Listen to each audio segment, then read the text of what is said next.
Greetings, ladies and gents, and welcome to this latest edition of Tales from Outer Space, where I take stories from across the internet and read them for your entertainment. This particular story is called With Voice Alone, written by Farmwhich4275. I sat in my seat in the concert hall, the grand edifice of 1,000 years apiece, proudly towering above me, as the jubilant roar of 50,000 patrons echoed round me. Most, if not all, of the Galactic Council's representatives had a seat in these halls, and all of them had an appreciation of the arts. This night was an interesting selection of beautiful works exhibited by the community as a whole.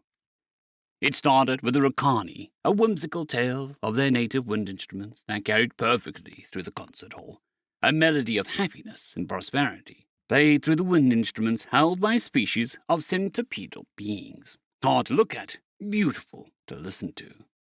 A full concert was then held by the galaxy's greatest munitions, the Ramathai and the Saranian Royal Troop. Never a greater rival, those two. But my gods, the music they produce when they aren't trying to incinerate each other is beyond perfection. Chords of discord broken by a melody of sweet enchantment. Such a performance. I could visibly see many members of the audience losing themselves to the song as they swayed to the music. The day continued with one glorious chorus of blissful echoing sound after the other, each tune carrying within it an echo of the history of the species that made it. One such performance was the Kadakians, who, through sheer audacity and prowess with their unwieldy and strange instruments, created a funny rendition of the Council's anthem, all to the thunderous applause of the Council's founders, no less. A true masterpiece that was. I couldn't stop laughing at the audacity, and stood to applaud like all the others around me. Then, at the end of the day's performance, we got news of the galaxy's newest denizens, a species under much controversy within the Galactic Empire owing to the interfactional war and seemingly continuous civil wars. The so-called humans would be entering a performance piece as part of their Renaissance concerts. Interest in the performance skyrocketed, and I saw my stocks rise as the Council announced it was going to broadcast the event as humanity's official introduction. My empire owned the most stocks in the network they were using, so I was a happy man. Rise or fall, the viewership stats would make us richer than we already were. The day rolled onward, eventually the main performance ending with Drixel the Great and her grand troupe giving the galaxy a soulful rendition of an ancient musical opera their race created. Drums, strings, flutes, and other instruments brought the tear to the eye as they told of the ancient tale of a fallen hero. Then came the humans, and confusion followed. About 20 of them, strange creatures with varying height and size, all cautiously marched into the stage at the center of the hall. Each one wore a simple flowing robe and a hood, walking on their 2 feet in perfect lockstep. They all stood in the center of the arena with their hoods on and stayed quiet for a time. Performance art, perhaps? Maybe. And as happened before, the redacted species once held such a performative event 2 hours of solid silence, interspersed with random bouts of frantic activity involving drums, rapid movement, and snares. Quite a performance. A strange one, but memorable. The humans all wandered in and took seemingly random places in a semicircle around one human. Once seemingly in position for their performance, they all removed their hoods. Such strangely compelling creatures, were they all the same species, varying skin colors, hair lengths. Some had hair on their chins and faces, others had no hair on their heads. The females had long hair, while others had short hair. The colors of the eyes varied as well. Was this some kind of joke? I couldn't tell if they were all the same kind. I felt almost insulted. One human moved out of the crowd and stood in the center of the circle, facing his peers. He was seemingly an older kind of man, with hair that had lost its color, or something. He raised a hand, signaling something with the mighty digits, and Nirvana. Thus began one of the most blissfully beautiful performances the Council has ever heard, and only by the voices of the humans present. No drums, no snares, no elaborate art pieces, just pure, unadulterated vocals. The performance started simply with 3 human males starting out, left, right, and center. The one on the right side started with a low, dulcet tone, flat but noticeable, the voice carrying perfectly through the hall. The one in the middle carrying the song they were singing forward, a voice more forceful, dominant. The one on the left led the charge, a voice louder, more pronounced.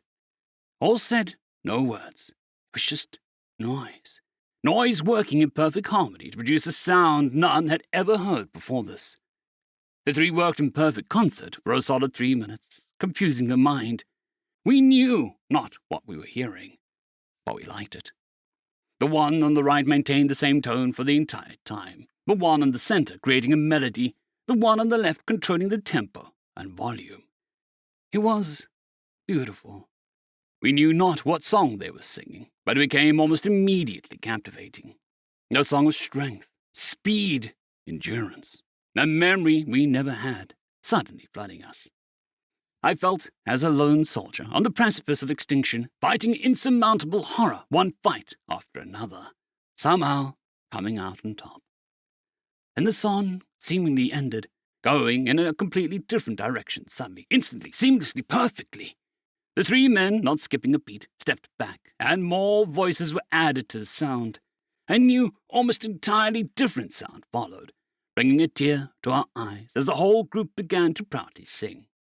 3 men, one center, one left and one right, led the charge as the main singers, reciting the lyrics, while others carried on the song in the background as instruments. It lasted 8 beautiful minutes of their voices echoing through the room. I felt an overwhelming sense of pride, of duty, and loyalty. I felt an overwhelming urge to start praying. The dulcet tones of some low and deep, with the soft pitch of others all carrying together in perfect concert.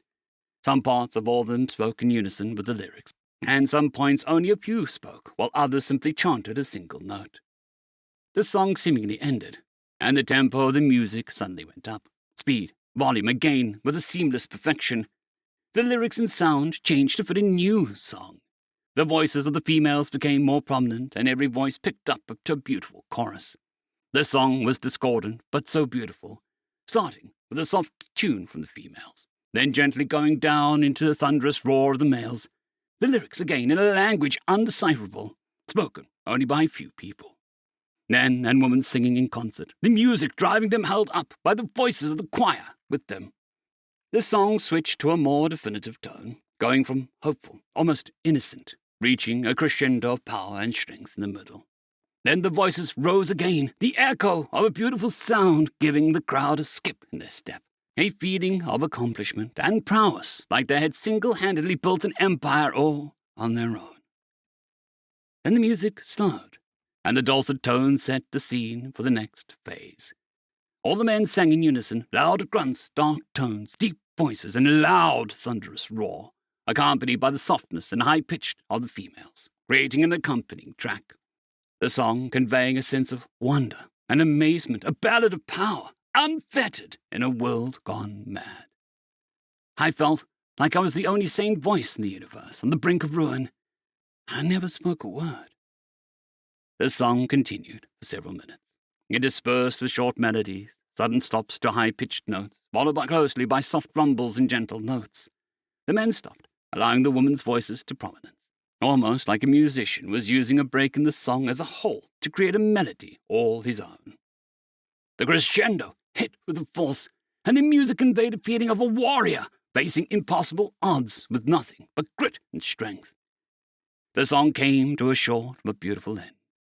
The human at the front gave the signal to silence, and all the humans again covered their heads with their hoods. They all gave a gentle bow to the audience and waited for the council's word. For what felt like an eternity, their only response was a deathly, immeasurable silence. I shot up from my chair and began to clap as vigorously and loudly as I could, all 6 my spindly hands in praise of the performance. The council members erupted into thunderous applause I have never heard before or since. A truly incredible accomplishment. No instruments or equipment, nothing of complexity or skill, no strange movements or discordant motion, nothing but their own voices, and a seemingly perfect sense of coordination. We wanted more. We needed more.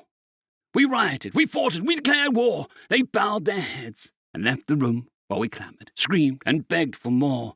We demanded more. We drew blades for more. 1,000 years of peace, broken by nothing but the power of a voice. I sat in my seat in the office with my systems manager, making sure we got all the important things sorted out. We couldn't risk mistakes. "So what exactly are we doing for the culture festival thing the aliens want?" Jerry asked. "They organized a full choir. We can't do instruments because we're still too early in the game and haven't had the chance to review footage and practices. So we're going full vocals only," I replied. "Really? Why is that?" he asked, confused. "There's 64,000 hours of footage from the cultural festival. We don't have that time," I replied with a smirk. 64,000 hours? That's 7 straight years back-to-back worth of footage. How long has this been going?" He squealed in shock as he nearly fell out of his seat. 1,000 years, apparently. There's millions of acts, performances, and individual culture festivals from any race in the galaxy. It's apparently one of the most important events. Diplomatically speaking, we can't afford to make mistakes. I sat back in my seat and reviewed the paperwork for the 100th time. "So, we've got a lot of riding on this then?" he asked. "More than we could ever know. We don't know what instruments they like. We don't know what they hate. We don't know the rules of engagement, and we have received an invitation we can't skip out on. Rock, hard place, us," I said, handing him a copy of the invitation. "So, what songs are we going for?"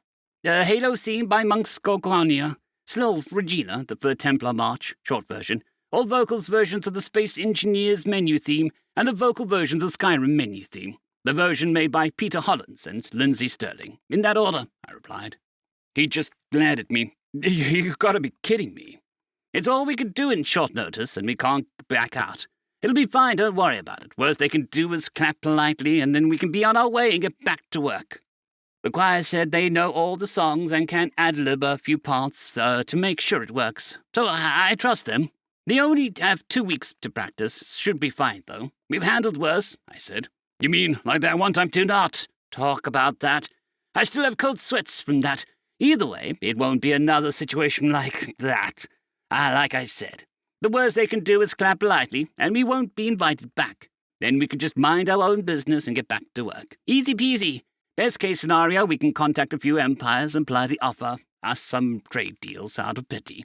There's nothing to worry about," I said, and got back to reading reports. End of story.